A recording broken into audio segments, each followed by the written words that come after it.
Dumbarton, Escocia.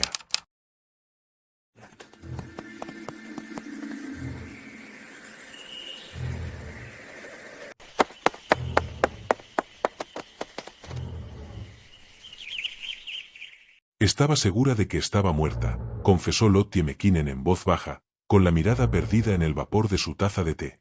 Resguardada en un rincón de un café de Dumbarton y compartiendo la tarde con sus dos hijos, McKinnon rememoró con visible angustia el día, hace ya 3 años, en que paseaba con Bonnie, su border collie, por el puente Overtoun. No había nada inusual esa mañana. El cielo escocés, típicamente gris, se había abierto para dejar pasar unos raros rayos de sol. Algo superó a Bonnie tan pronto como nos acercamos al centro del puente, relató McKinnon, apretando las manos. Al principio ella se congeló, como si hubiera visto algo invisible para mí. Su cuerpo se tensó, las orejas se pegaron al cráneo y luego, en una fracción de segundo, se sintió poseída por una extraña energía, una urgencia ciega. Corrió hacia el muro y saltó. Bonnie sobrevivió milagrosamente tras caer sobre un parche de vegetación densa, pero el trauma persiste en la familia. Y la pregunta que atormenta a Lottie es la misma que se hacen todos en el pueblo. ¿Qué vio su perro que ella no pudo ver? ¿Qué susurro escuchó el animal en el viento? ¿Puede un perro hechizado ser atraído al vacío por una fuerza malévola o una entidad espectral?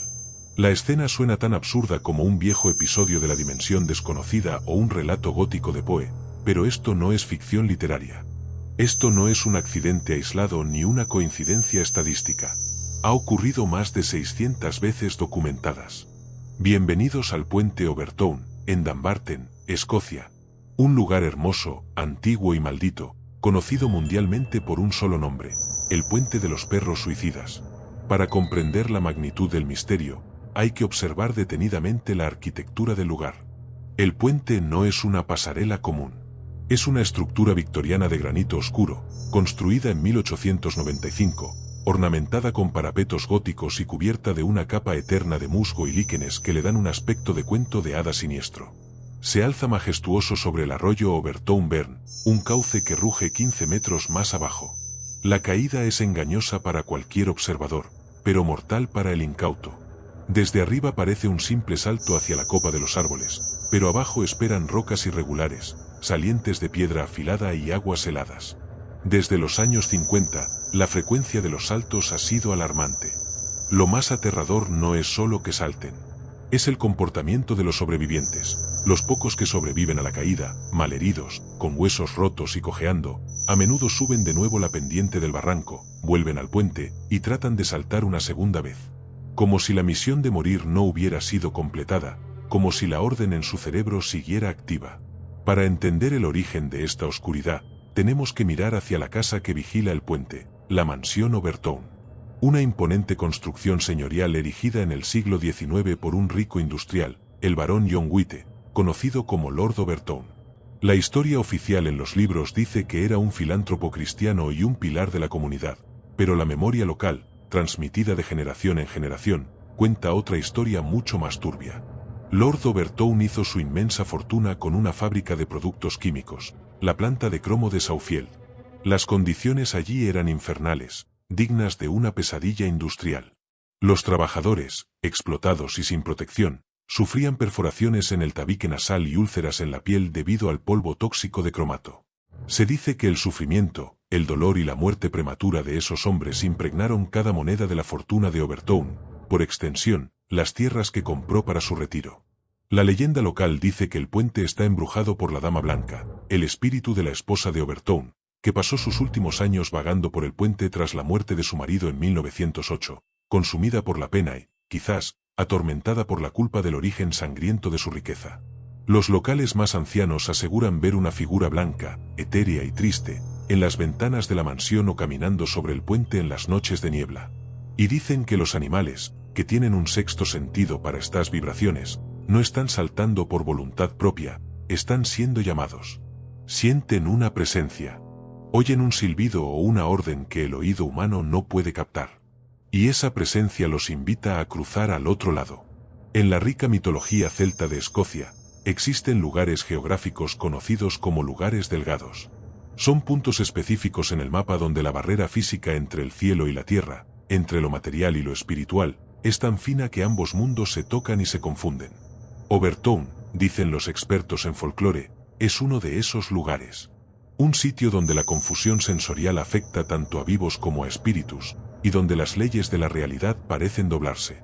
Pero en octubre de 1994, la leyenda de la Dama Blanca y los perros dejó de ser un cuento de fantasmas para fogatas y se convirtió en una pesadilla real, humana y sangrienta que conmocionó a toda Gran Bretaña.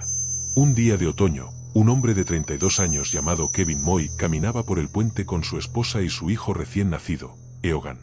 Kevin había estado sufriendo un deterioro mental progresivo y delirios paranoicos severos. Creía erróneamente que él era el responsable directo de la guerra del Golfo y que el virus del SIDA era una conspiración creada por su propia mente. Pero su delirio más oscuro y peligroso se centraba en su propio hijo. En un ataque de locura súbita, convencido de que el bebé tenía una marca de nacimiento que era el número de la bestia y que el niño era la encarnación del anticristo, lo levantó y lo lanzó desde este mismo puente hacia la muerte segura en las rocas. El horror no terminó con el asesinato. Moy intentó saltar después del niño, gritando que debía acabar con la semilla del mal, pero fue detenido por su esposa en un forcejeo desesperado antes de caer. Cuando la policía lo interrogó y fue internado en el Hospital Psiquiátrico Estatal de Carstairs, Kevin no hablaba de voces esquizofrénicas convencionales. Hablaba de la energía del puente. Dijo que el lugar amplificó sus miedos, que el puente le exigió el sacrificio para salvar al mundo. Desde ese trágico día, la gente de Dumbarton dice que la mancha de maldad en el puente se hizo más oscura e indeleble. El puente ya no solo reclama perros, había reclamado inocencia humana pura. Dejemos de lado los fantasmas, las leyendas celtas y la tragedia humana un momento y hablemos de datos fríos y duros. Porque los datos, cuando se analizan, son aún más extraños que las leyendas. Cuando los investigadores y la Sociedad Escocesa para la Prevención de la Crueldad contra los Animales empezaron a estudiar los 600 casos caninos, encontraron un patrón estadístico imposible de ignorar. Primero, el lugar exacto. Todos los perros, sin excepción, saltan desde los mismos 3 paramentos del lado derecho del puente. Nunca del izquierdo, nunca del centro del arco. Segundo, el clima. Solo ocurren saltos en días excepcionalmente claros, secos y soleados, algo extremadamente raro en la lluviosa y nublada Escocia. Y tercero, la víctima, no salta cualquier perro. Los Yorkshire, los caniches o los perros pastores pequeños cruzan sin problemas. Las víctimas son siempre razas de hocico largo y gran capacidad olfativa, labradores, collies, retrievers. Perros de caza diseñados genéticamente durante siglos para rastrear presas y seguir rastros invisibles. Esto llevó a la llegada al lugar del Dr. David Sands, un experto forense en comportamiento animal de renombre, que decidió investigar el puente no como un lugar embrujado, sino como una trampa sensorial perfecta y mortal. El Dr. Sands viajó a Overtown con un equipo completo de grabación y medición. Tenía 3 teorías para descartar sistemáticamente. ¿Era algo visual? Al ponerse a la altura de los ojos de un perro, notó que el muro de granito de 50 centímetros de grosor bloquea totalmente la vista. El perro no ve el vacío, solo ve una barrera sólida cubierta de hiedra. ¿Era algo auditivo? Se realizaron pruebas acústicas avanzadas buscando anomalías o sonidos de alta frecuencia provenientes de una torre de alta tensión cercana, algo que pudiera enloquecer a un animal, pero los micrófonos de alta sensibilidad no captaron nada inusual. Solo quedaba una opción lógica, el olfato. Sands descubrió un factor biológico clave. Debajo del puente, en ese barranco específico inaccesible para los humanos, vivía una gran colonia de bisones americanos. Estos animales no son nativos, fueron introducidos en la zona por granjas de pieles en los años 50, coincidiendo cronológicamente con el inicio de los suicidios caninos. El bisón tiene una glándula anal que produce un olor almizclado extremadamente potente, rancio y territorial. Para un humano es imperceptible o apenas un mal olor de fondo. Para un perro de caza, es como una droga estimulante pura, una señal de presa irresistible. Pero aquí está la clave macabra que explica el clima. El olor del bisón se vuelve mucho más volátil y fuerte en los días secos y soleados. Cuando el sol calienta la hierba húmeda del barranco, el aroma sube como una columna invisible, una chimenea de olor concentrado, justo por el lado derecho del puente, golpeando la nariz de los perros que cruzan por arriba. Para probar su teoría sin poner en riesgo a más animales en el puente, Sands realizó un experimento de campo controlado en una zona segura. Tomó a 10 perros de razas de hocico largo que nunca habían estado en Overtown y los soltó en un campo abierto donde había escondido 3 frascos con diferentes olores de animales locales: ratón, ardilla y bisón. Los resultados fueron contundentes y aterradores. 7 de los 10 perros ignoraron completamente al ratón y a la ardilla y fueron directamente, casi en línea recta, hacia el olor del bisón, entrando en un estado de trance depredador y excitación máxima. Ahora, ponte en el lugar del perro en el puente Overtown. Vas caminando tranquilo con tu dueño. De repente, una corriente de aire te golpea con el aroma más excitante, intenso y salvaje de tu vida. Viene de la derecha, justo detrás del muro. Tu instinto depredador ancestral se activa al máximo nivel, anulando tu sentido de autopreservación y obediencia. Miras el muro. Es de piedra sólida, cubierto de vegetación. Desde la perspectiva baja de un perro, no hay información visual de peligro, no hay horizonte que indique una caída. Tu cerebro primitivo te grita una sola orden: la presa está justo ahí, a centímetros. Salta el muro, atrapa la presa. Crees que al otro lado hay suelo firme, hierba, bosque. El perro no quiere morir. El perro no conoce el concepto humano de suicidio. El perro quiere cazar.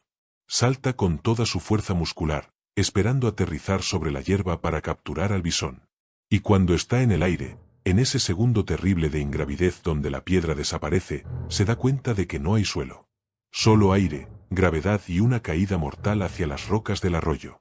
La teoría del bisón explica perfectamente el clima soleado, la raza cazadora y el lugar específico del nido bajo el lado derecho.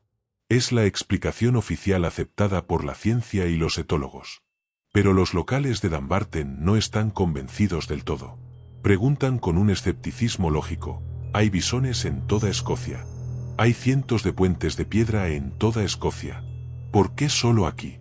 ¿Por qué solo en este puente los perros sienten esa urgencia incontrolable y maníaca que anula su instinto de supervivencia? ¿Por qué otros puentes con nidos de bisones debajo no tienen cementerios de perros en sus bases? Quizás la verdad sea una mezcla oscura de ambas realidades.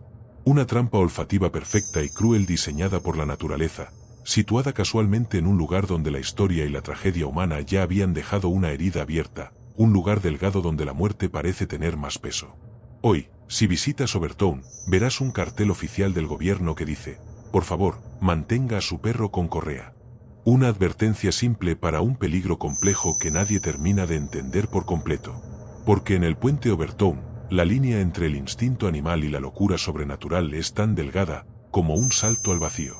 Soy Charles, y esto ha sido Relatos Verdaderos.